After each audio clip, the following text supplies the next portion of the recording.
Europe spent a decade building what they called an energy revolution: wind farms, solar fields, a continent powered by the future. Then the Strait of Hormuz closed, and that future lasted about 6 weeks.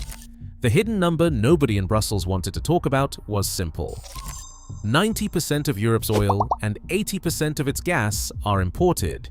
What happens when the world's most ambitious green energy experiment collides with the world's oldest weapon, a naval blockade? The headlines arrived on schedule.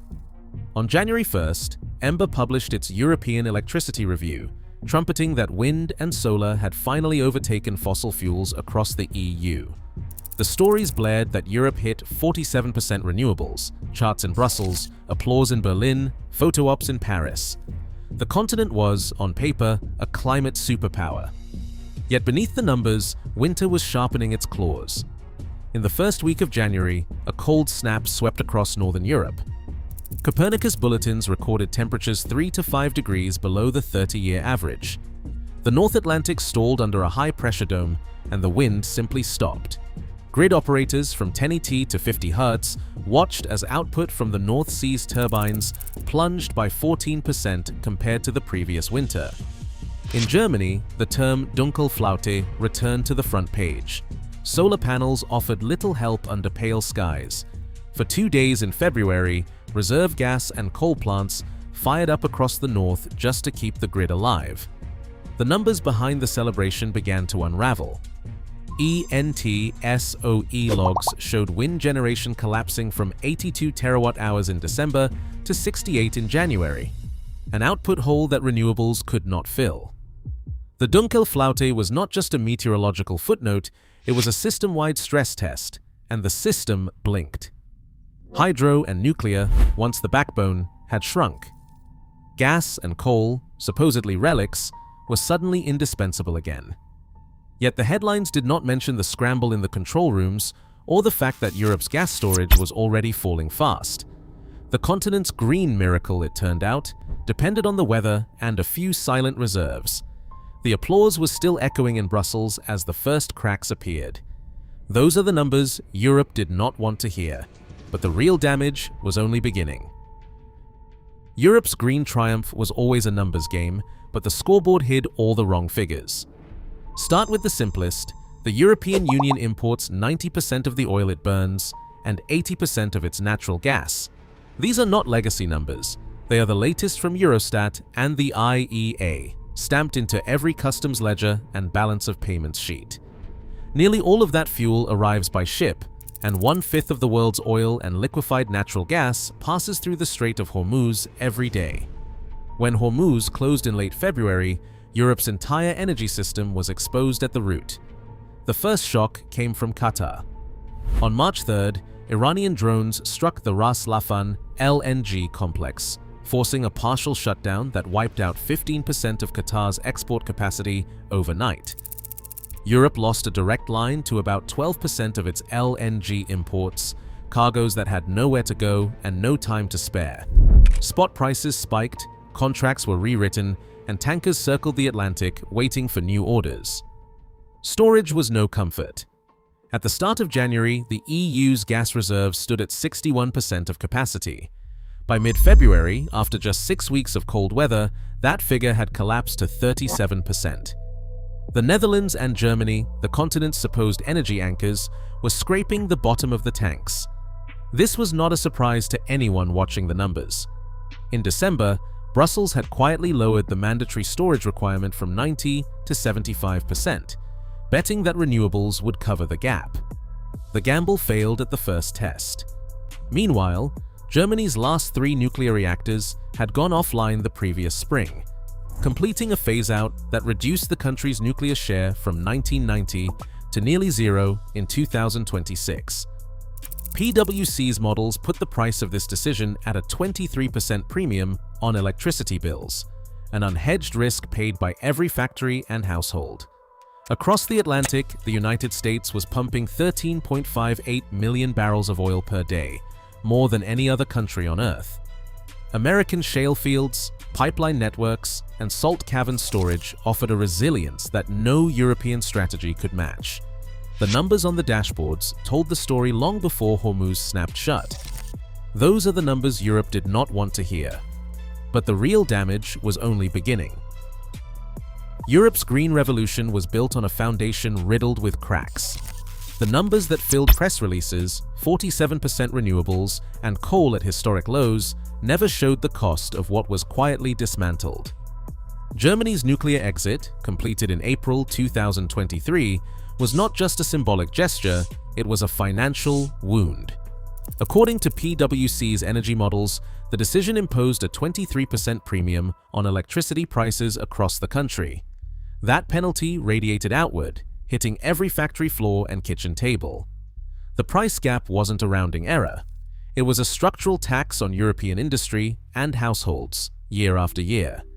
The continent's celebrated clean grid masked a deeper ROT. In 2019, Europe invested €260 billion in energy infrastructure. The United States spent $420 billion. China spent $560 billion. The spend gap was not a matter of policy preference, but of capacity. Europe was outbuilt by a factor of nearly 2. The result was a grid that could claim green milestones on paper, but lacked the physical muscle to withstand a shock. Pipelines, storage caverns, and backup generation were neglected in favor of headline-ready wind farms and solar parks. The European Investment Bank's own surveys named energy costs as the top barrier to new industrial investment. The warning lights were blinking long before the crisis hit. Industrial output told the same story. Between 2019 and 2025, core sectors like chemicals, automotive, and basic metals shrank by 14%. The deindustrialization was not theoretical. BASF, the world's largest chemical producer, announced in 2024 it would relocate high-value lines to China, citing energy costs as the deciding factor. The loss was not just jobs or tax revenue, it was the erosion of Europe's ability to make things, to shape its own economic destiny. Each closure and offshoring decision was a vote of no confidence in the continent's energy strategy. The decline was not limited to heavy industry. The United Kingdom, once a refining powerhouse, saw its refinery count fall from 17 in the 1970s to just 4 by 2026. The nation became a net importer of refined fuels, leaving it exposed to every tremor in the global shipping lanes. When Hormuz closed, Britain's vulnerability was immediate and total. There was no buffer, only exposure. Europe's fragility was measured in every missing pipeline, every idled plant, every euro diverted from hard assets to political pageantry. While the headlines celebrated a green empire, the real economy was hollowed out by chronic underinvestment and strategic neglect. The scoreboard of renewables hid the fact that the system was one cold snap, one blockade, one market panic away from collapse. Those are the numbers Europe didn't want to hear. But the real damage was only beginning. Week by week, the crisis bled from the dashboards into daily life. The first Monday of March, the European Central Bank's bulletin landed with a thud. Inflation forecasts revised upward, 2.6% baseline if energy markets stabilized, 4.4% if not. Purchasing managers across the continent watched the PMY slip to 50.5, barely above contraction. The old industrial heartlands, already hollowed out, now faced surcharges on everything from ammonia to aluminum. By the third week, chemical and steel contracts carried a 30% premium, a penalty for every factory still trying to compete. The energy ministers gathered in Brussels, but the headlines came from Houston. At CERAWeek on March 25th, Shell CEO Wael Sawan offered no comfort. He said, "South Asia is feeling the first wave. Southeast Asia follows, then Europe in April. Jet fuel and diesel are already tightening, and we are flying to Texas to discuss real-time solutions." The world's largest traders were not looking to Brussels for answers. That same day, Katharina Reiche, Germany's energy minister, stood before the cameras and said what no one in Berlin had dared. She said, "The phase-out of nuclear power was a huge mistake. We now lack the firm baseload that could have softened this shock." The admission echoed across trading floors and ministries, a confession that the continent's green victory lap was built on a gamble that had failed. By April, the European Commission's own energy chief, Dan Jorgensen, warned, "Even if peace returns tomorrow, the EU will not get back to normal for the foreseeable future. The gas storage deficit is a structural vulnerability." The numbers were unrelenting. Gas storage at record lows, oil imports rerouted or stranded, LNG cargoes circling the Atlantic with no port to land. Spot prices soared.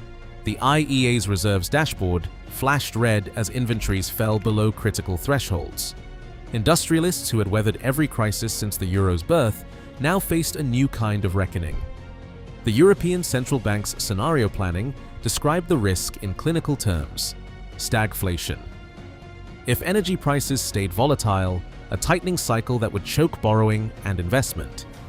5 EU finance ministers called for a windfall tax on energy majors to fund emergency relief, a desperate move in a market that no longer obeyed policy. The collapse was not just in numbers, but in confidence. Britain's petrol prices breached £1.50 per litre, refineries ran at minimum, and supply chains buckled under the weight of surcharges and delays. The old promise that Europe's green transition had insulated it from the world's oldest energy risks was exposed as a paper shield. Each week brought a new admission, a new surrender to the reality that hard assets, not targets, kept the lights on. Those are the numbers Europe didn't want to hear, but the real damage was only beginning. In the Permian Basin, pump jacks tilt against the horizon, feeding a pipeline lattice that stretches from Texas to the Gulf. The numbers are blunt. 13.58 million barrels of oil per day in early 2026, more than any nation on Earth. The Eagle Ford and Bakken fields, hundreds of miles apart, act as parallel engines, redundant, decentralized, and immune to any single point of failure. Oil and gas move by steel arteries to Cushing, Oklahoma, the continent's pressure valve, with 76 million barrels of storage capacity buried in salt and stone. From there, crude flows to refineries or to the coast, where more than 140 million barrels of export terminal capacity stand ready to load tankers day or night. This is not a paper shield. When Hormuz snapped shut, the American system absorbed the shock in stride. Pipelines kept running, storage tanks buffered the market, and the price gap told the story. European industrial electricity soared to €100 per megawatt hour. In the United States, the same power traded for less than half that, €45, sometimes lower. The difference was not just geography or luck, it was infrastructure, hard assets built for redundancy, not for headlines. The Inflation Reduction Act, signed in 2022, pulled global capital toward American soil. Tax credits for clean energy manufacturing reached as high as 30%, turning the United States into a magnet for European battery plants and solar factories.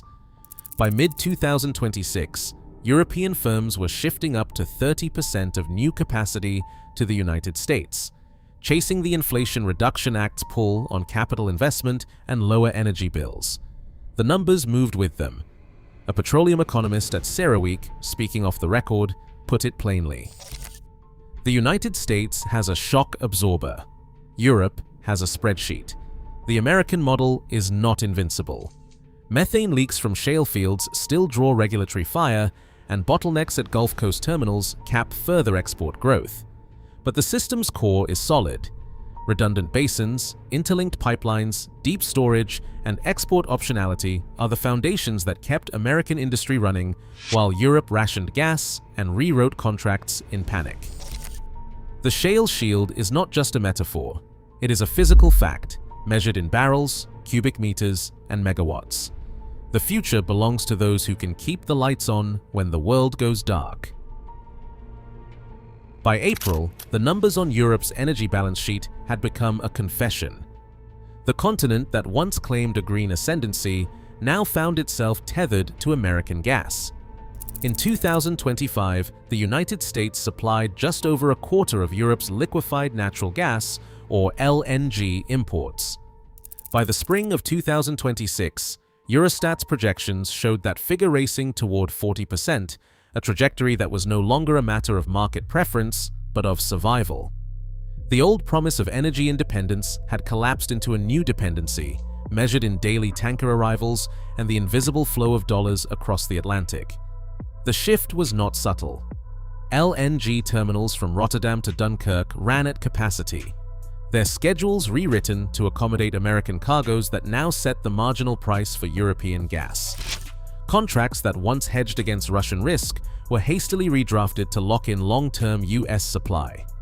In the corridors of Brussels, the language changed. No one spoke of decoupling. The talk was of resilience, of partnership, of shared security. But the numbers told a harder story. Europe's gas storage, battered by winter and blockade, could not refill itself without American molecules. Every cubic meter delivered from Sabine Pass or Corpus Christi replaced a Qatari cargo that might never arrive again. The reckoning reached the highest levels. On April 20th, standing before a subdued audience in Paris, European Commission President Ursula von der Leyen said that turning our backs on reliable, low-emission baseload power was a strategic mistake. The admission landed like a verdict. For years, policy had been shaped by the illusion that renewables alone could secure the continent's future. Now, with gas storage at its lowest in a decade and industrial output throttled by energy costs, the cost of that illusion was plain.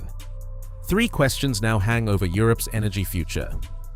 Can gas storage be rebuilt to the pre-crisis buffer before winter returns, or will rationing become the new normal?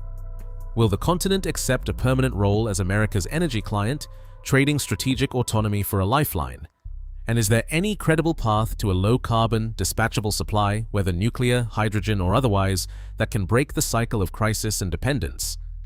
The answers remain unresolved. The only certainty is that the scoreboard has changed.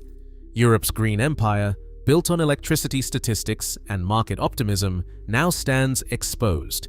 The future belongs not to those who promise the most, but to those who can keep the lights on when the world goes dark. Tonight, Europe faces a ledger. It can't balance. Its factories are idled, its grids exposed, its ambitions tethered to American tankers. As Shell's Samhain warned, paper empires don't keep the lights on. The future belongs to those who build for crisis, not comfort. In energy, strength is measured in what endures when the wind dies. The numbers never lied, only the story did. What do you see coming next? Drop your perspective below.